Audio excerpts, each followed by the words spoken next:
Welcome back, my friends, to the show that never ends, and glad you could attend. Now, I know what you're saying. You're saying, Mark, why didn't you say you were just going to do indie film reviews this year? But I've gotten numerous requests to do wide-release film reviews, and you ask, you shall receive. So I'm going to try to work into my schedule and do more wide-release film reviews the rest of this year. Not sure how often I'll do it, but I will try to bring to you what you ask for. Now, today we're going to take a look at Jurassic World, the wide-release dino pick, the fourth installment in the Jurassic Park franchise, where we get the story of Zach and Gray, two brothers who are sent to spend a week with their Aunt Claire, who's working. And what's her work? Well, she just happens to coordinate and run Jurassic World. Yes, Jurassic World is a place that John Hammond's vision is realized. This is the park that John Hammond wished Jurassic Park would have become before those unfortunate events. Well, they gotten past those events and now have established a tourist attraction that attracts tens of thousands of people a day. And so Zach and Gray go there to visit their Aunt Claire. What they don't know is Aunt Claire's been up to planning on trying to get bigger attendance at the park since it's been dropping.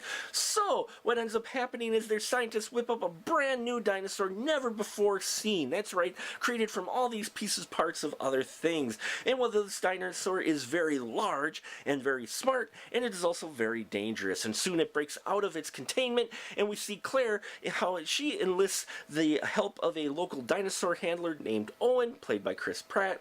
And we see how these two try to contain this dangerous dinosaur as he wreaks havoc in Jurassic World. Wow, that's just one of the stories going on in Jurassic World, and I'll get to that in a minute. Now here, director Colin Trevorrow, who did Safety Not Guaranteed, goes from an independent film like that to a big, huge budget film like this, and for the most part, I thought he did it justice. Now, one of the things that was positive for me, and what I was worried about, was that it was going to either completely ignore the first three films, or it was going to kind of be a little, mean towards it, mean-spirited towards it, but it wasn't at all. They gave some great homages in here, especially one particular scene where we actually get to revisit a famous location from the first film. We get to see that again in here. Not trying to spoil it too much, but just letting you know, they do some great homages in here, and others felt like they were forced, okay? It almost felt like a soft reboot, because some of the scenes in here felt like they were trying to duplicate the action scenes from the first film rather than try to do it on their own. I'm not sure if it was intentional or not, but it did seem like it was a territory that we've treaded before. And if you've seen the first three films, Jurassic World will seem very familiar to you, especially the way the shots are done. Some of the action scenes and the dinosaur pursuit scenes that we see will definitely seem familiar. Not necessarily bad, they were done very well, but it was definitely stuff that we've seen kind of before. Now, I will say the people that they designed, the people are probably kind of the weakest part in this. I love the dinosaurs. The dinosaurs in here were fantastic. Loved seeing all the variety. I was a kid again, right next to my two boys, my teenage boys who went with me. Felt like I was their age, watching all these great dinosaurs on screen. For the most part, they looked really good too. There were parts where it looked like the CGI maybe got a little lazy, but for the most part, all the CGI dinosaurs looked really good. And there was more practical effects in here than I thought there would be. So kudos to them to building at least some practical dinosaurs in here to go along with the CGI fest that you do get in this film. Now, as I mentioned, the people were probably the weakest part for me in this. I mean, don't get me wrong, I like the storyline with the brothers and going to visit and things going awry. They could have kept it there, but they tried to come up with this backstory for these two brothers. Now, Gray was played by Ty Simpkins. He's the younger one, and he was in Insidious too.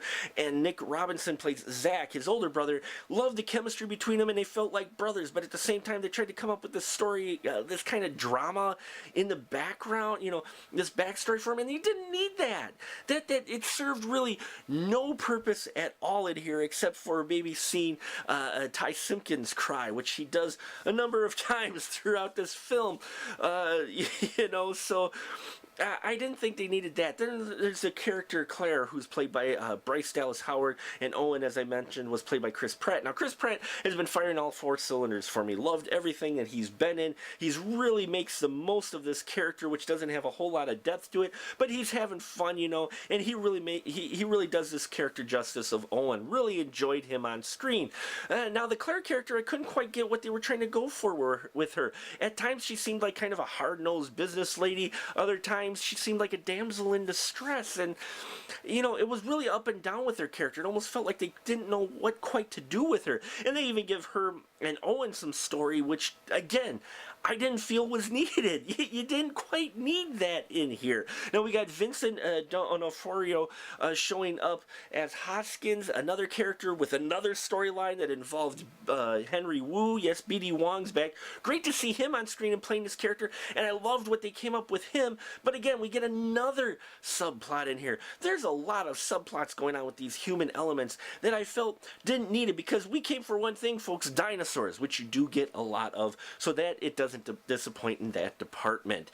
Overall, though, I think Jurassic World is a solid film. It is a dark film, so if you're thinking of taking the kiddies, you may want to rethink that. There is blood, a lot more blood than the first one, and the body count is definitely a lot higher. I always said the Jurassic Park series was more of like a monster horror film series than a family fun series, and this definitely is one of those that is the darker of the films and a lot more bloodier. So give you a warning there. On the whole, though, Jurassic World was a lot of fun. Had fun seeing my boys have a lot of fun. 4 stubs for me for Jurassic World. I didn't feel like I wasted my money, and I came out of the theater feeling like I didn't waste my time and that it was eaten up by dinosaurs. I felt like it was time well spent and an entertaining, fun time with my teenage boys. So check out Jurassic World if you can this weekend. If you have seen Jurassic World, leave your comments down below. Love to hear your thoughts on this. Make sure you comment and subscribe to our channel so we can see all the great content we've got coming, more Lonely Trooper, independent film reviews, and more here on the channel. Stay tuned, have your friends tell their friends, and tell your friends all about us here.